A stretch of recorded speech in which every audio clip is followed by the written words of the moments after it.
जय हिंद दोस्तों। आज हम पढ़ने जा रहे हैं वर्ष 1953 और वर्ष 1954 से संबंधित महत्वपूर्ण घटनाएं। तो दोस्तों, जो भी स्टूडेंट इस वीडियो को पहली बार देख रहा है उसको हम बता दें कि यहाँ पर जो है हम वर्ष 1951 से लेकर वर्ष 2000 से संबंधित महत्वपूर्ण विभिन्न घटनाओं को पढ़ रहे हैं, जिनसे प्रत्येक एग्ज़ाम में 3 से 4 क्वेश्चन आते ही आते हैं। ठीक, तो जो भी स्टूडेंट इस वीडियो को देख रहा है दोस्तों, शुरू से अंत तक अवश्य देखें। आइए दोस्तों, यहाँ पर सबसे पहले हम बात करते हैं वर्ष 1953 की। तो वर्ष 1953 में हम पहला फैक्ट देखें दोस्तों, तो वर्ष 1953 में हमारे विश्वविद्यालय अनुदान आयोग अर्थात UGC की स्थापना हुई। दोस्तों, विश्वविद्यालय अनुदान आयोग की जो स्थापना है दोस्तों, किसके सुझाव पर की गई थी? तो इसकी जो स्थापना है राधाकृष्णन आयोग के सुझाव पर की गई थी। राधाकृष्णन आयोग का जो गठन है दोस्तों कब किया गया था? वर्ष 1948 में किया गया था।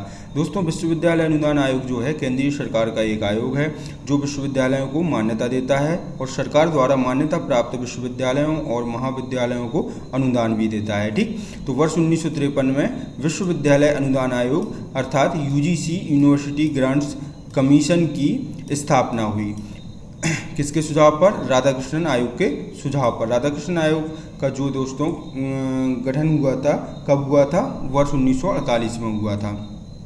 चलिए, इसके बाद हम बात करें, भारत का विश्वविद्यालय अनुदान आयोग केंद्रीय सरकार का आयोग है जो विश्वविद्यालयों को मान्यता देता है। यही सरकार द्वारा मान्यता प्राप्त विश्वविद्यालयों एवं महाविद्यालयों को अनुदान भी देता है। ठीक है दोस्तों। चलिए, इसके बाद हम बात करते हैं दोस्तों 1953 से संबंधित अन्य फैक्ट की। तो यहाँ पर देखें दोस्तों, तो 1 अक्टूबर 1953 को दोस्तों भाषीय आधार पर स्वतंत्र भारत का पहला राज्य गठित हुआ। वह राज्य कौन सा है दोस्तों? आंध्र प्रदेश है। और आंध्र प्रदेश का जो गठन है दोस्तों किसके परिणाम स्वरूप हुआ था? तो पोटी रामुलु के 56 दिन के आमरण अनशन के पश्चात हुआ था। पोटी रामुलु ने 56 दिन का आमरण अनशन किया, जिसके पश्चात उनकी मृत्यु हुई और स्थिति विस्फोटक हो गई। तब भारत के प्रथम प्रधानमंत्री पंडित जवाहरलाल नेहरू ने आनन फानन में आके क्या है, आंध्र प्रदेश का गठन किया, जो भाषा के आधार पर गठित होने वाला भारत का पहला राज्य बना। ठीक, उस समय जो दोस्तों आंध्र प्रदेश की राजधानी थी वो क्या थी? कर्नूल थी। तो 1 अक्टूबर 1953 को भाषीय आधार पर स्वतंत्र भारत का पहला राज्य आंध्र प्रदेश का गठन हुआ। ठीक, यहाँ पर हमने ब्रैकेट में लिखा भी है रामुलु के 56 दिन के आमरण अनशन के पश्चात, और उस समय उसकी राजधानी क्या थी दोस्तों? कर्नूल थी। ठीक, अब भाषा के आधार पर दोस्तों हमारा पहला राज्य गठित हो गया आंध्र प्रदेश। तो इसके पश्चात जो है अन्य राज्यों ने भाषा के आधार पर गठन की मांग की। तब यहाँ पर दोस्तों सरकार ने फजल अली आयोग बनाया। ठीक, तो 1953 में फजल अली आयोग बना। इसी फजल अली आयोग की रिपोर्ट 1956 में आती है, जिसके आधार पर हमारे 14 राज्यों और 6 केंद्र शासित प्रदेशों का भाषा के आधार पर गठन होता है। फजल अली आयोग के 2 अन्य सदस्य थे दोस्तों, कौन थे? हृदयलाल कुंजरू और KM पणिक्कर। ठीक, तो 1953 में दोस्तों फजल अली आयोग बना था हमारा। इसके पश्चात 1953 में और क्या हुआ था?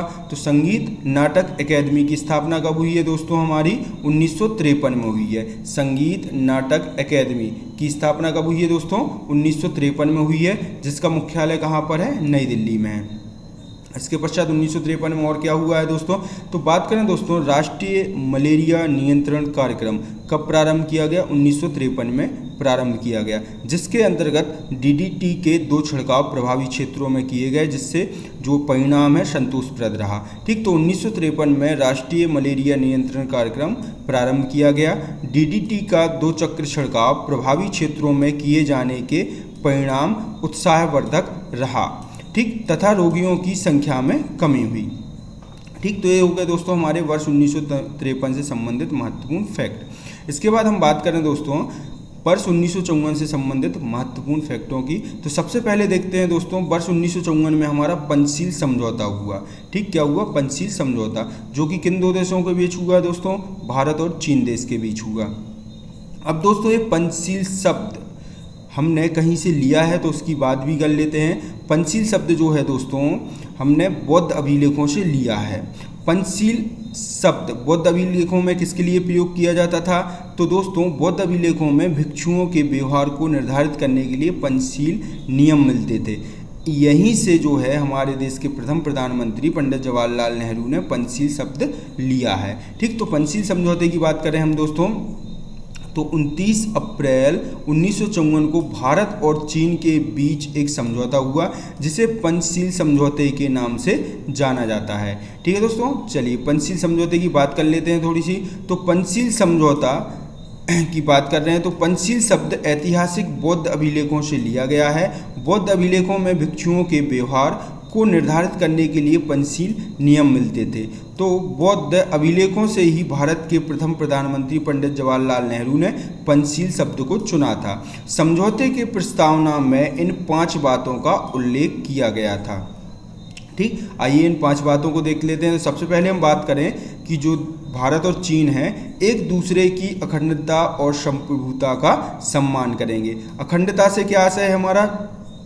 तो दोस्तों अखंडता का अर्थ होता है जो कभी टूटता नहीं है, जिसका कभी बंटवारा नहीं हो सकता, जिसका खंडन ना हो सके या जिसको तोड़ कर बांटा नहीं जा सकता। साफ साफ शब्दों में अगर हम इसकी परिभाषा समझें तो इसका मतलब यह निकलता है कि जो चीज़ एक डोर में बंधी हो और जिसको एक दूसरे से दूर किया जा सकता नहीं है, वह चीज़ क्या है दोस्तों? अखंड है। ठीक है दोस्तों, इसके बाद हम बात करें दोस्तों अगली बात की पंचशील समझौते के अंतर्गत, तो एक दूसरे पर आक्रमण न करना, अर्थात भारत और चीन एक दूसरे पर आक्रमण नहीं करेंगे। एक दूसरे के आंतरिक मामलों में हस्तक्षेप नहीं करना। इसके बाद देखें समानता और परस्पर लाभ की नीति का पालन करना। इसके बाद देखें दोस्तों हम शांतिपूर्ण सह अस्तित्व की नीति में विश्वास रखना। तो शांतिपूर्ण सह अस्तित्व की बात करें दोस्तों तो इसका तात्पर्य क्या हुआ? तो शांतिपूर्ण सह अस्तित्व से तात्पर्य है हमारा दोस्तों कि दोनों देश आपस में शांतिपूर्वक रहकर अपना अपना अस्तित्व बनाए रखेंगे और आपस के विवादों को दोस्तों शांतिपूर्वक तरीके से बातचीत करके उसका हल कर लेंगे। ठीक है दोस्तों, इसके बाद हम बात करें दोस्तों वर्ष 1954 में और क्या हुआ है। तो वर्ष 1954 में ही हमारे भारत रत्न पुरस्कार की शुरुआत हुई जो कि हमारे देश का सर्वोच्च पुरस्कार है। इसके अंतर्गत दोस्तों कोई भी राशि प्रदान नहीं की जाती है। ठीक, तो वर्ष 1954 में भारत रत्न पुरस्कार की शुरुआत हुई। ठीक है दोस्तों, अब दोस्तों पहला भारत रत्न पुरस्कार किसे प्रदान किया गया? तो पहला भारत रत्न पुरस्कार दोस्तों 3 व्यक्तियों को प्रदान किया गया था। वो 3 व्यक्ति कौन कौन से हैं हमारे? डॉक्टर राधाकृष्णन, राजगोपालाचारी और सीवी रमन। इसके बाद दोस्तों लास्ट भारत रत्न अभी किसको प्रदान किया गया? तो ये 2015 में भारत रत्न 2 व्यक्तियों को प्रदान किया गया है, हमारे पूर्व प्रधानमंत्री अटल बिहारी वाजपेयी और मदन मोहन मालवीय जी को। इसके बाद हम बात करें 1954 में और क्या हुआ है। तो दोस्तों वर्ष 1954 में पद्म भूषण पद्मश्री पुरस्कार की शुरुआत हुई है। और क्या हुआ है वर्ष 1954 में? तो और बात करें दोस्तों तो सेल की स्थापना हुई है, अर्थात steel authority of India limited की स्थापना कब हुई है? वर्ष 1954 में हुई है। चलिए इसके बाद हम बात करें दोस्तों 1954 में और क्या हुआ है। तो ललित कला अकादमी की स्थापना कब हुई है? 1954 में हुई है, जिसका मुख्यालय कहाँ पर है? नई दिल्ली में। और क्या हुआ है दोस्तों वर्ष 1954 में? तो 1954 में ही भारतीय साहित्य कला अकादमी की स्थापना हुई है, जिसका मुख्यालय कहाँ पर है? नई दिल्ली में।